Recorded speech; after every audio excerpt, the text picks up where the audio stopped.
আমন্ত্রণ দেশ জনপদ লাইভে, সঙ্গে আছে আমি জেসিকা বেদিন। চট্টগ্রামের চকবাজারে নালায় পড়ে শিশুর নিখোঁজের 14 ঘন্টা পরও নগরীর চাক্তাই খাল থেকে শিশু সোহেলের মরদেহ উদ্ধার করা হয়েছে। এ নিয়ে আরো জানাতে সেখান থেকে যুক্ত হচ্ছেন আমাদের সহকর্মী আজিজা হক পায়েল। পায়েল, কিভাবে উদ্ধার করা হলো শিশুটির মরদেহ?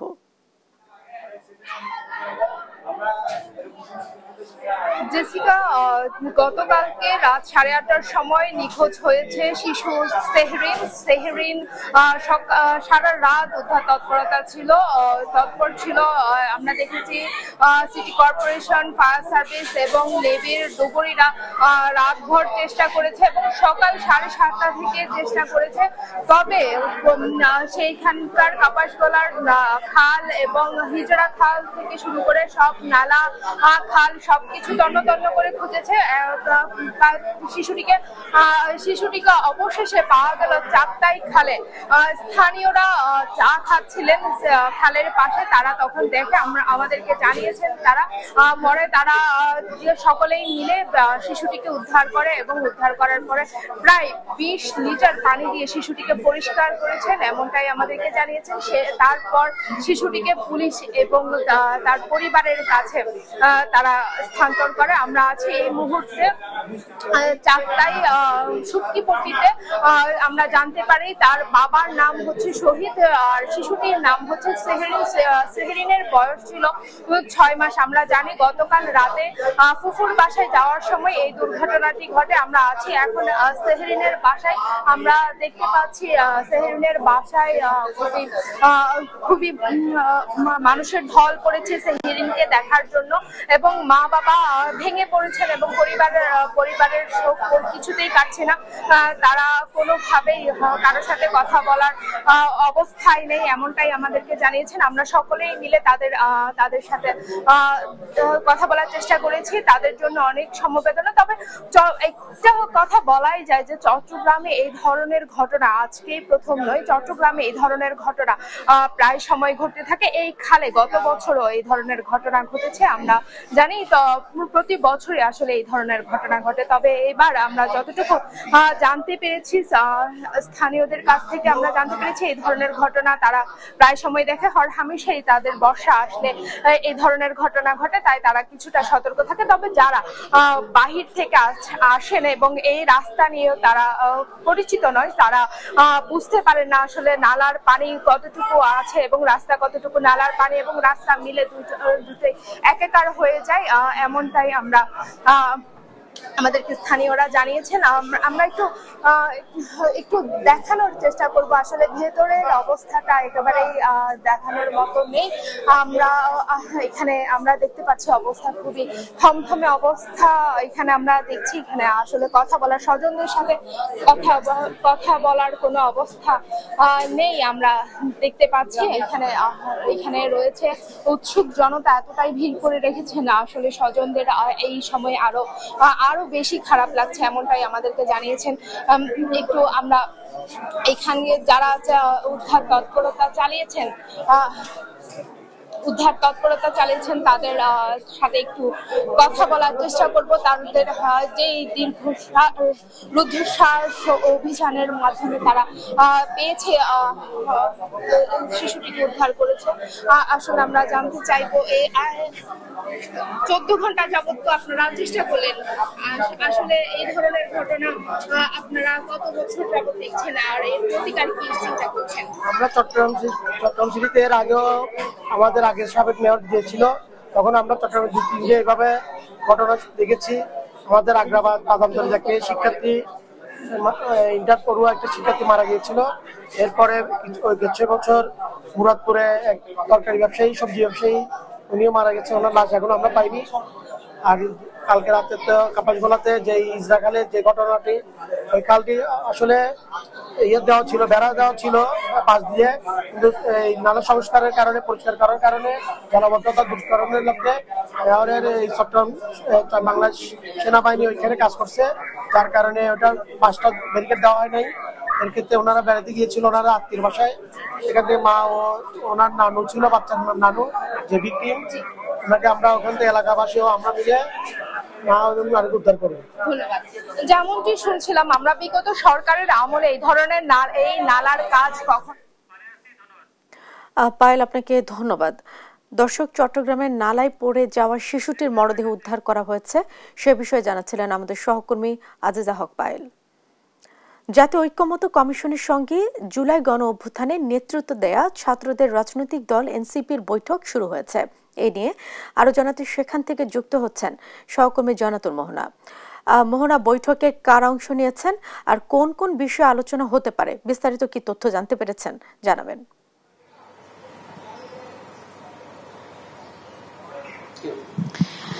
এই মুহূর্তে অবস্থান করছি সংসদ ভবনের এলডি হলের সামনে এবং আপনারা জানেন যে আজ জাতীয় নাগরিক পার্টির সাথে জাতীয় ঐক্যমত কমিশনের বৈঠক হওয়ার কথা এবং সেই সূত্রে বেলা 10:15টায় রাজধানীর সংসদ ভবনের এলডি হলে এসেছেন জাতীয় নাগরিক পার্টির আহ্বায়ক নাহিদ ইসলাম, দক্ষিণাঞ্চলের মুখ্য সংগঠক হাসনাত এবং আমরা দেখেছি সরওয়ার তুষার সহ 6 জনের একটি প্রতিনিধি দল এলডি হলে এসেছেন এবং তারা কিছুক্ষণ আগেই সূচনা বক্তব্য দিয়েছে। আপনারা জানেন যে নাহিদ ইসলাম কিছুক্ষণ আগেই জানিয়েছেন যে রাষ্ট্র সংস্কারে ফ্যাসিবাদের বিলোপ এবং কাঠামো বিনির্মাণে যেই সংস্কার বিনির্মাণের জন্য তারা এই আন্দোলন করেছেন তা যেন কখনোই বিফলে না যায়, সেই জন্যই তাদের আজকে আলোচনা হবে এবং বা একটি দলকে সরিয়ে আরেকটি দলকে ক্ষমতায় আনতে তারা এই আন্দোলন করেনি বলে তারা বারবার বলেছে। তার লক্ষ্যে রাষ্ট্র সংস্কারের জন্য যে সকল পরিবর্তন আনা প্রয়োজন সেই সকল পরিবর্তন নিয়ে আলোচনা করতে জানিয়েছেন এবং আপনারা জানেন যে জাতীয় ঐক্যমত কমিশনের কাছে বিভিন্ন সময় বিভিন্ন রাজনৈতিক দল বিভিন্ন সংস্কার প্রস্তাবনা দিয়েছে। সেই সংস্কার প্রস্তাবনায় প্রাধান্য পেয়েছে সংবিধানের সংস্কার এবং সংবিধানের সংস্কার পাশাপাশি রাষ্ট্রপতির ক্ষমতা এবং প্রধানমন্ত্রী 2 বারের বেশি প্রধানমন্ত্রী একজন প্রধানমন্ত্রী হতে পারবে না সহ নানা ইস্যু, সেই সাথে নির্বাচনে নারীদের অংশগ্রহণ নিয়েও আলাপ আলোচনা থাকবে। তো এই মুহূর্তে এখনো বৈঠক শুরু হয়েছে। সূচনা বক্তব্য দিয়েছিলেন অধ্যাপক আলী রিয়াজ সহ বদিউল আলম মজুমদার এবং সেই সাথে আপনাদের বলতে চাই যে কিছুক্ষণের মধ্যেই হয়তো আমরা আবার তাদের সাথে বিরতির সময় আমরা আবার তাদের সাথে কথা বলে জানতে পারবো যে বৈঠকে তারা কি কি নিয়ে আলোচনা করেছেন এবং এরপরে হয়তো আপনাদেরকে জানাতে পারবো বাকি তথ্যগুলো। তো এই ছিল সংসদ ভবনের এলডি হল থেকে আমার কাছে সর্বশেষ সংবাদ। মোহন, আপনাকে ধন্যবাদ। দর্শক, জাতীয় ঐক্যমত্য কমিশনের সঙ্গে জুলাই গণ অভ্যুত্থানে নেতৃত্ব দেয়া ছাত্রদের রাজনৈতিক দল এনসিপির বৈঠক শুরু হয়েছে সে বিষয়ে জানাচ্ছিলেন সহকর্মী জনাতুল মোহনা। দেখছেন দেশ জনপদ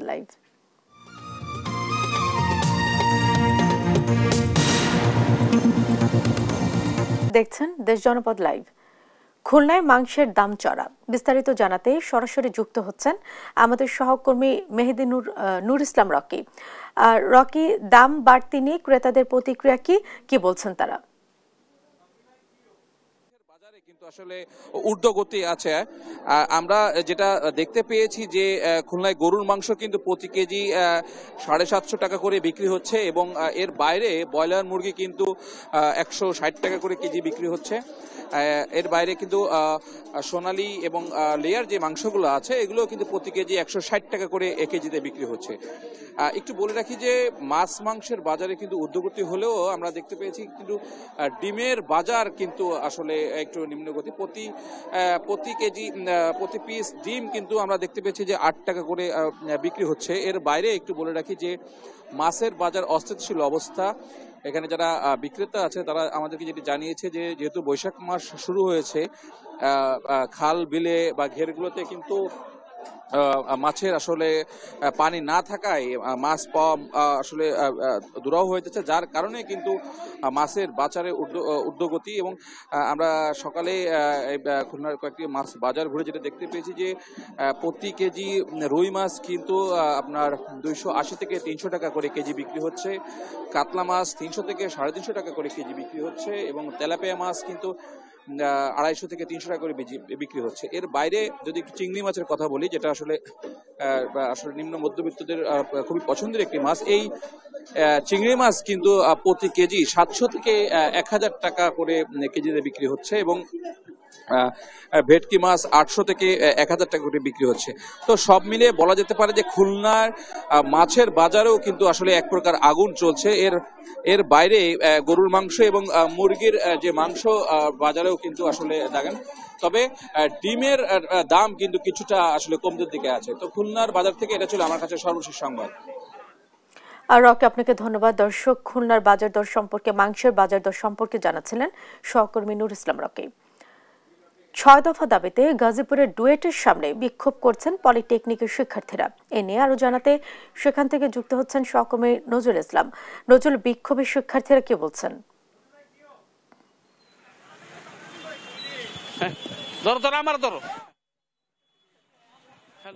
আপনি যেমনটা বলছিলেন,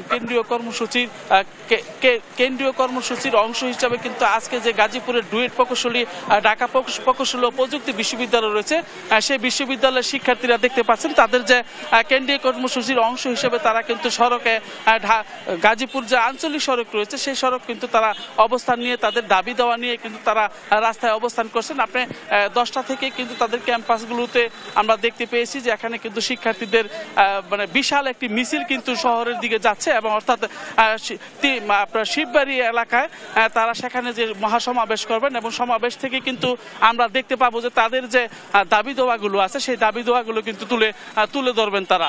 তো আমি দেখাতে পাচ্ছি যে এখানে মানে কয়েক হাজার শিক্ষার্থীরা কিন্তু আপনার অবস্থান নিয়ে কিন্তু তারা বিক্ষোভ প্রদর্শন করতে তাদের যে মহাসমাবেশ সেই সমাবেশে কেন্দ্রস্থলে যাচ্ছেন শিক্ষার্থী। তারা কিন্তু অবস্থান নিয়ে সড়ক দিয়ে কিন্তু তাদের সমাবেশের উদ্দেশ্যে তারা কিন্তু যাচ্ছেন। তো এইভাবেই কিন্তু আপনি জানেন যে মানে আশপাশের যে এলাকা সেটা কিন্তু এখন আপনার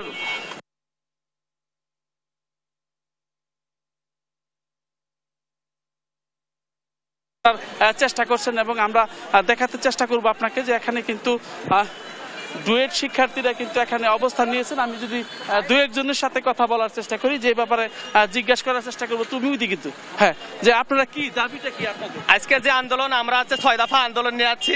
প্রথম দফা হচ্ছে আমাদের জুনিয়র ইনস্ট্রাক্টর পদে কাপ্টেন ইনস্ট্রাক্টর হচ্ছে 30% কোটা নিয়ে যোগদান করতে যাচ্ছে। অর্থাৎ কাপ্টেন ইনস্ট্রাক্টর বলতে এটা হচ্ছে জেনারেল থেকে ইন্টার পাস করা, আর আমরা হচ্ছে ডিপ্লোমা ইঞ্জিনিয়ার সেক্টরে তারা হচ্ছে যে জেনারেল থেকে ইন্টার পাস করে এসে আমাদের ডিপ্লোমা ইঞ্জিনিয়ারকে পড়াবে। আবার কথা হচ্ছে তারা ডিপ্লোমা ইঞ্জিনিয়ার সম্পর্কে কিছুই জানে না, তাহলে তারা কিভাবে শিক্ষা গ্রহণ দিবে? এই নিয়ে আপনারা কোথায় যাচ্ছেন এখন? আমরা ডুয়েট থেকে আমরা শিববাড়ি যাব। শুনলেন কিন্তু ওনারা যেটা বললেন যে তাদের যে কেন্দ্রীয় কর্মসূচির অংশ হিসাবে কিন্তু তারা আজকে এই অবস্থান নিয়েছেন। তারা শিববাড়ি এলাকায় যে তাদের যে মহাসমাবেশ সেই সমাবেশে অংশ নেওয়ার জন্য কিন্তু ডুয়েট বিশ্ববিদ্যালয় ক্যাম্পাস থেকে কিন্তু শত অর্থাৎ হাজার শিক্ষার্থী কিন্তু এখন রাজপথ ধরে তারা মিছিল নিয়ে কিন্তু আপনার শিববাড়ি মোড় এলাকায় যাচ্ছেন। তারা পারে না, হ্যাঁ। তো এইভাবে তারা কিন্তু যাচ্ছেন এখানে। আমি মিছিল থেকে দু একজনের সাথে কথা বলার চেষ্টা করেছিলাম, তারা যেটা জানিয়েছে, আমি যেটা দেখতে পাচ্ছেন এখানে কিন্তু শত শিক্ষার্থী কিন্তু অবস্থান নিয়েছেন। তো আমি যদি একটু দেখাতে চাই যে এখানে কিন্তু আপনার শত শিক্ষার্থী কিন্তু ক্যাম্পাস থেকে তাদের যে মহাসমাবেশ সেখানে কিন্তু যাচ্ছেন। তো এই ছিল আমার কাছে গাজীপুর থেকে সর্বশেষ।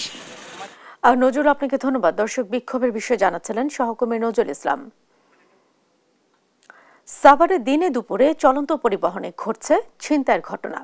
পুলিশের তল্লাশি বসিয়ে 2 দিনে দেশীয় অস্ত্র সহ গ্রেফতার করা হয়েছে 4 ছিনতাইকারীকে। এই নিয়ে আরো জানাতে সরাসরি যুক্ত হচ্ছেন সহকর্মী দেওয়ান ইমন। ইমন, এই যে দিনে দিনে বেড়েই চলেছে ছিনতাইয়ের মতো ঘটনা, তো এই নিয়ে প্রশাসন কি বলছে, আর আজও সড়কে পুলিশ তল্লাশি চালিয়েছে কিনা, কি তথ্য রয়েছে?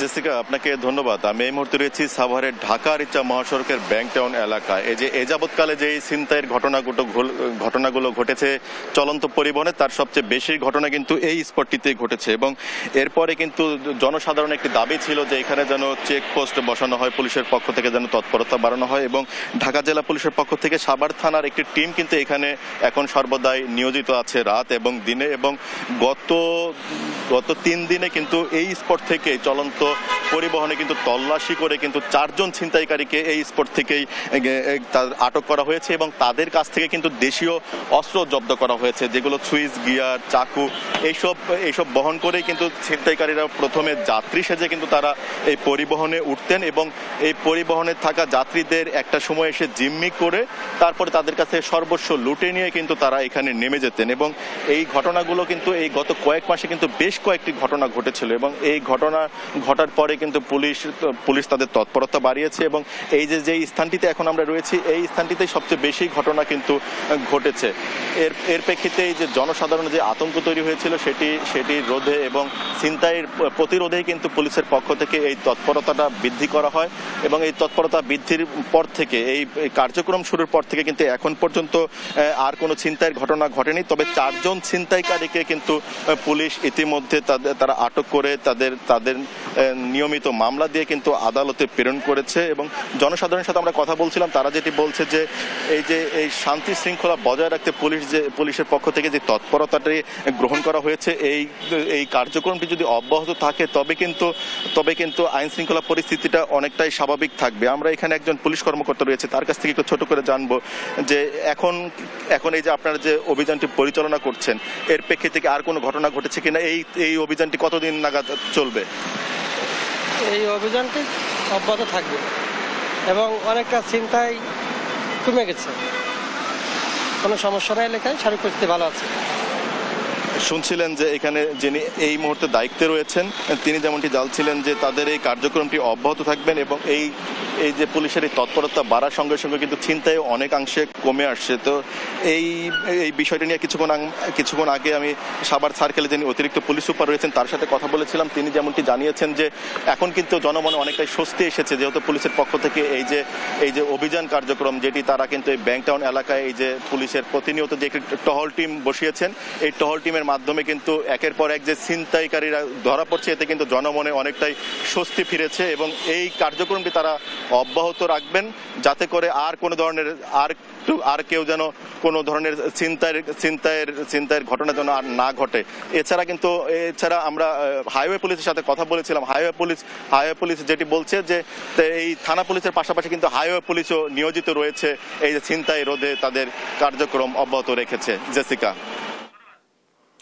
ইমন, আপনাকে ধন্যবাদ। দর্শক, সাভারে দিনে দুপুরে ছিনতাইয়ের মতো ঘটনা ঘটছে সে বিষয়ে জানাচ্ছিলেন আমাদের সহকর্মী দেওয়ান ইমন। দর্শক, জামাতে আমির বক্তব্য রাখছেন, আমরা এখন সরাসরি চলে যাচ্ছি সেখানে। সম্মানিত সভাপতি, লালমনিরহাট জেলা শাখা বাংলাদেশ জামাতে ইসলামের সম্মানিত আমির, বিশিষ্ট আইনজীবী জনাব অ্যাডভোকেট আবু তাহের, মঞ্চে বসা বাংলাদেশ জামাতে ইসলামীর কেন্দ্রীয় নির্বাহী পরিষদের অন্যতম সদস্য, রংপুর দিনাজপুর অঞ্চলের সম্মানিত পরিচালক, বিশিষ্ট আলেমে দ্বীন জনাব মৌলানা আবুল হাসানাত মোহাম্মদ আব্দুল আলিম, কেন্দ্রীয় স্থানীয় জেলা নেতৃবৃন্দ, বন্ধু সংগঠন সমূহের নেতৃবৃন্দ, সকল ধর্মের বিশিষ্ট নেতা এবং ব্যক্তিবর্গ, আজকের এই জনসভায় উপস্থিত প্রিয় লালমনিরহাটের সম্মানিত ভাই ও বোনেরা, সাংবাদিক বন্ধুগণ, আল্লাহ তাবারক ওয়া তাআলার শুকরিয়া আদায় করছি যে আল্লাহ রাব্বুল আলামিন উন্মুক্ত পরিবেশে আজ আপনাদের সামনে দুটি কথা বলার জন্য দাঁড়াবার সুযোগ দান করেছেন। আলহামদুলিল্লাহ। এ অবস্থা আজ থেকে 1 বছর আগে ছিল না, গত 15-16 বছর ছিল না। জনগণের মুখের ভাষা কেড়ে নেওয়া হয়েছিল, জনগণের বাঁচার অধিকার কেড়ে নেওয়া হয়েছিল, জনগণের কর্মসংস্থানের অধিকার কেড়ে নেওয়া হয়েছিল, জনগণের ইজ্জত আবরু কেড়ে নেওয়া হয়েছিল। বাংলাদেশকে একটি জীবন্ত কারাগারে পরিণত করা হয়েছিল। ভিতরের কারাগার থেকে বাইরের কারাগার ছিল আরো দুঃসহ। ভিতরের কারাগারে অন্তত নতুন করে মামলা দেওয়ার সুযোগ ছিল না। বাইরের কারাগারে থাকলেই প্রতিনিয়ত বিরোধী দলীয় নেতাকর্মী, আলিম উলামা, বিভিন্ন সম্প্রদায় ধর্মের লোকের বিরুদ্ধে অব্যাহত মামলা দেওয়া হয়েছে। তারা চেয়েছিলেন মামলা করে, হামলা করে, খুন করে, পঙ্গু করে, আয়না করে, বন্দি করে এই বাংলাদেশের মানুষের কণ্ঠকে স্তব্ধ করে দেবেন। কিন্তু ইতিহাস কি বলে? ইতিহাস বলে এইভাবে মানুষকে দাবিয়ে রাখা যায় না। তারা বাংলাদেশের বিপ্লবী জনগণকেও দাবিয়ে রাখতে পারেননি। 15.5 বৎসরের ধারাবাহিক আন্দোলন, ত্যাগ এবং কোরবানি সব কিছুর শেষ প্রান্তে দাঁড়িয়ে আমাদের যুব সমাজের নেতৃত্বে তারা গদি ছাড়তেই শুধু বাধ্য হননি, তারা দেশ ছাড়ে পালিয়ে গেছেন। আমরা বলি এদেশের সত্যিকারের নাগরিক যারা, তারা কখনোই দেশ থেকে পালানোর চিন্তা করে না। যারা দেশকে ভালোবাসে তারা দেশ ছেড়ে পালায় না। যারা দেশকে ভালোবাসে কানাডা, মালয়েশিয়ায় তারা বেগমপাড়া গড়ে তুলে না। যারা দেশকে ভালোবাসে দেশের টাকা চুরি করে বিদেশে পাচার করে না। যারা দেশকে ভালোবাসে জনগণের ট্যাক্সের টাকায় কিনা অস্ত্র আর গুলি জনগণের বুকে তাক করে না। তারা সবই করেছেন। তারা চেয়েছিলেন অতীতের ফ্যাসিস্টের শিরোমণি ফেরাউনের মতো এই দেশকে নিয়ন্ত্রণ করতে।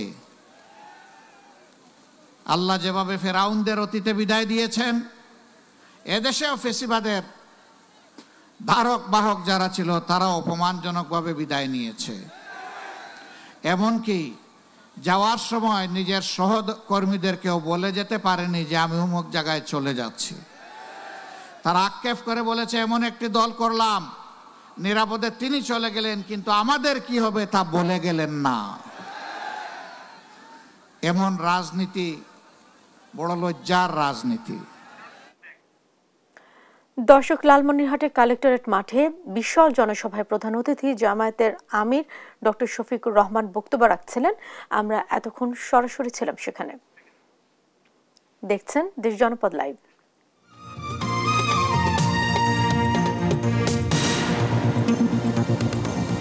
তেরোতম সিটি কর্পোরেশন হতে যাচ্ছে বগুড়া।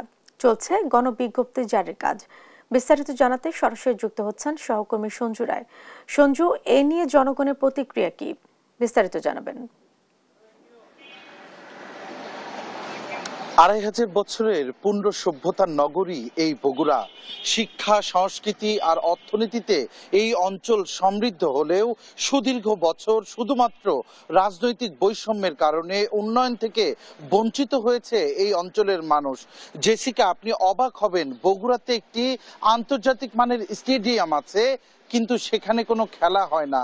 এখানে বিমানবন্দর আছে, নির্মাণ করা হয়েছিল বাণিজ্যিক বিমান চলাচলের জন্য, কিন্তু আজও সেখান থেকে ওড়েনি একটি বাণিজ্যিক বিমান।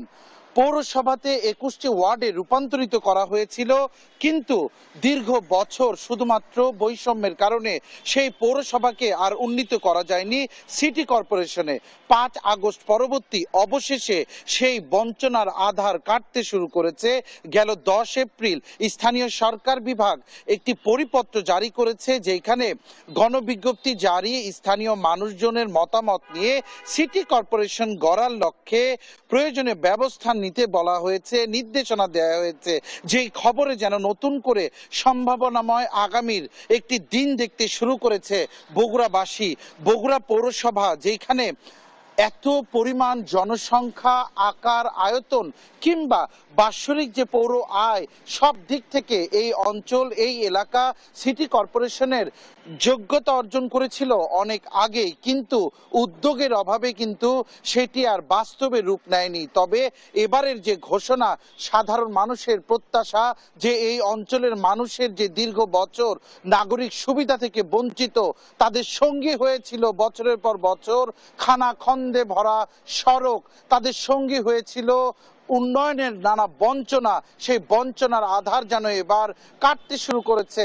সাধারণ মানুষের প্রত্যাশা শুধু ঘোষণা নয়, এবার তারা বাস্তবে দেখতে চায় বগুড়া সিটি কর্পোরেশন হয়েছে, বেড়েছে মানুষের জীবনযাত্রার মান, সৃষ্টি হয়েছে নতুন কর্মসংস্থান, এতে করে সমৃদ্ধ হবে এই অঞ্চলের অর্থনীতি। জেসিকা, বগুড়া পৌরসভা থেকে 13তম সিটি কর্পোরেশন হতে যাচ্ছে বগুড়া, এই নিয়ে আজকে আমার কাছে এটি ছিল সর্বশেষ। সঞ্জু, আপনাকে ধন্যবাদ। দর্শক, বগুড়া থেকে যুক্ত ছিলেন সহকর্মী সঞ্জু রায়। কক্সবাজার মহেশখালী নৌপথে পরীক্ষামূলকভাবে শুরু হয়েছে সি ট্রাক চলাচল। এই নিয়ে বিস্তারিত জানাতে সরাসরি যুক্ত হচ্ছেন আমাদের সহকর্মী আব্দুর রহমান। আব্দুর, এই সি ট্রাক চালুর মাধ্যমে মহেশখালী দ্বীপের বাসিন্দাদের দুর্ভোগ কতটা লাঘব হবে? ধন্যবাদ জেসিকা, আপনি যথার্থ বলেছেন। কক্সবাজার মহেশখালীর দীর্ঘদিনের মানুষের স্বপ্নের দাবি ছিল ফেরি অথবা সি ট্রাক চালু, সেটি গতকালকে পরীক্ষামূলকভাবে চালু করেছেন।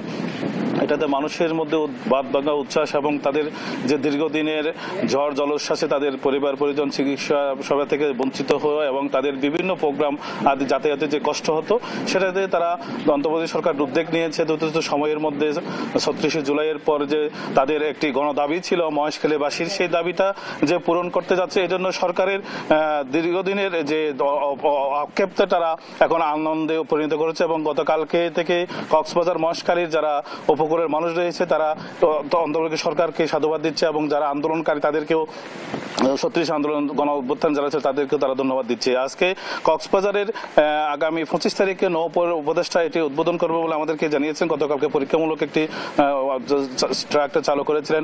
আমাদের সাথে আজকে কথা বলার জন্য আছেন ৩৬ আন্দোলনের সমন্বয়ক, কক্সবাজারের বিশিষ্ট ছাত্রনেতারা আছেন এবং তারা মহেশখালী কক্সবাজারবাসীর জন্য আন্দোলন করেছেন এবং তাদের কাছে জানতে চাইবো আপনাদের এটার আন্দোলনের ফলে কক্সবাজার মহেশখালী এবং আপনারা কি অনুভূতি এবং কি লাভবান হবে বলে মনে করেন? প্রথমত বলতে গেলে এটা মহেশখালীবাসীর আমরা দেখেছি প্রায় ৩০-৪০ বছরের একটা গণদাবি ছিল। বিশেষ করে ৫ আগস্ট পরবর্তী ৩৪ জুলাইয়ের পরবর্তী এই দাবিটা আরো জোরালোভাবে প্রত্যেকটা অফিস প্রত্যেকটা জায়গায় তারা সেটা পুশ করেছে, যার কারণে অন্তর্বর্তীকালীন সরকার একটা সিদ্ধান্ত নিয়েছে যে মহেশখালীতে প্রাথমিকভাবে একটা সি ট্রাক চালু করার। এটা গতকালকেই ছিল সেটার পরীক্ষামূলক যেটা চলাচলের। আমরা আশা করছি বিআইডব্লিউ যারা কর্তৃপক্ষ আছে তাদের কাছেও আমরা এটা মোটামুটি আলোচনাও করেছি যে যত দ্রুত সময়ে এটা নিয়মিতভাবে চালু করার প্রচেষ্টা করা হয় এবং আরো কিছু বিষয় আছে এখানে তাদের দাবি আছে। ধন্যবাদ জেসিকা। যেমনটি বলছিলেন যে কক্সবাজারের শুধু মহেশখালীর এই ফেরিঘাটটি যাতায়াতের জন্য, এটা পর্যটন শিল্পের জন্য একটি নবদিগন্তের উন্মোচন হবে। যেহেতু সেন্ট মার্টিন অনেক সময় বন্ধ থাকে এবং মানুষ পর্যটকরা সেন্ট মার্টিন যেতে পারে না, কক্সবাজারের এই বাকখালী মোহনায় প্যারাবন রয়েছে এবং এই বাকখালীকে সি ট্রাক ভ্রমণের মধ্য দিয়ে কক্সবাজারের পর্যটন শিল্পের নবদিগন্তের উন্মোচন হবে এবং মহেশখালী দ্বীপের মানুষের দীর্ঘদিনের দুঃখ দুর্দশা লাঘব হবে এবং যারা এই সংশ্লিষ্ট কাজের সাথে সবাইকে দ্বীপবাসী সাধুবাদ দিয়েছেন এবং তাদের প্রতি কৃতজ্ঞতা প্রকাশ করেছেন। এবং এই ছেলে মহেশখালী উপজেলা ঘাটের বিডব্লিউ ঘাটের থেকে সর্বশেষ জেসিকা। আব্দুর, ধন্যবাদ আপনাকে। দর্শক, কক্সবাজার মহেশখালী নৌপথে পরীক্ষামূলকভাবে শুরু হয়েছে সি ট্রাক চলাচল, সে বিষয়ে জানাচ্ছিলেন সহকর্মী আব্দুর রহমান। দেখছেন দেশ জনপদ লাইভ।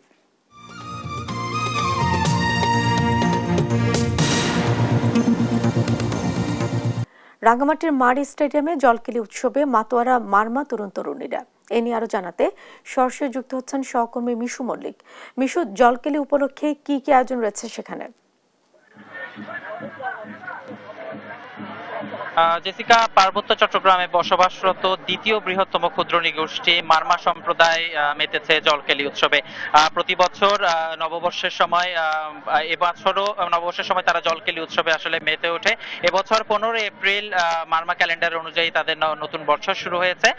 তো সেই নতুন বছর উদযাপনের জন্য প্রতি বছর তারা এই সাংরাই জল উৎসবের আয়োজন করে থাকেন, যেটাকে তারা বলে থাকেন মহা সাংরাই রিলং পোয়ে। তো রাঙ্গামাটি মারি স্টেডিয়ামে রয়েছে আমি বর্তমানে। এখানেই তারা মারমা সম্প্রদায় সহ পাহাড়ে বসবাসরত আরো বিভিন্ন জাতিগোষ্ঠীর মানুষজন একত্রিত হয়েছেন জলকেলি উৎসবে সমবেত হওয়ার জন্য, ভাগ নেওয়ার জন্য। আর অল্প কিছুক্ষণ পরেই আসলে অতিথিরা ফিতা কেটে উদ্বোধন করবেন এই জলকেলি উৎসবের। আমরা দেখতে পাচ্ছি যে এই জলকেলি উৎসবে অংশ নিতে এক পাশে মারমা তরুণেরা এবং আরেক পাশে মারমা তরুণীরা অবস্থান নিয়েছেন। তারা একে অপরের গায়ে পানি ছিটিয়ে জলের মাধ্যমে নিজেদেরকে আসলে শুদ্ধ করে নেবেন। তাদের বিশ্বাস আসলে তারা তাদের যারা পছন্দের যে মানুষরা আছেন তাদের মধ্যে ভাবের আদান প্রদান করেন এই জল ছেটানোর মাধ্যমে। এবং পাশাপাশি আরেকটি ব্যাপার, তারা পুরনো বছরের দুঃখ কষ্ট ভুলে গিয়ে নতুন বছরের যে শুভকামনা জানাতে একজন আরেকজনের প্রতি এই জল উৎসবে তারা মেতে ওঠেন। তো রাঙামাটি মারিয়া স্টেডিয়ামে এখন অনেক মারমা সম্প্রদায়ের পাশাপাশি পাহাড়ে বসবাসরত আরো বিভিন্ন জাতিগোষ্ঠী, চাকমা, ত্রিপুরা এবং বাঙালি সম্প্রদায়েরও অনেকে আসলে উপস্থিত হয়েছেন। তারা আর কিছুক্ষণ পরেই শুরু করবেন জলকেলি উৎসব। অতিথিরা আসার পরেই জলকেলি উৎসবে শুরু হবে। তো আসলে এই দেখতে পাচ্ছেন আপনারা যে তারা সবাই প্রস্তুত হয়ে আছেন। আর কিছুক্ষণ পরেই আসলে অতিথিরা ফিতা কেটে উদ্বোধন করবেন আজকের জলকেলি উৎসবের। তো আসলে এই ছিল রাঙামাটি মারি স্টেডিয়াম থেকে আমার কাছে জলকেলি উৎসবের সর্বশেষ। মিশু, আপনাকে ধন্যবাদ। দর্শক, জলকেলি উৎসবের খবর জানাচ্ছিলেন আমাদের সহকর্মী মিশু মল্লিক। এই ছিল এখনকার দেশ জনপদ লাইভে। পরের বুলেটিন দেখার আমন্ত্রণ রইল। ধন্যবাদ সাথে থাকার জন্য।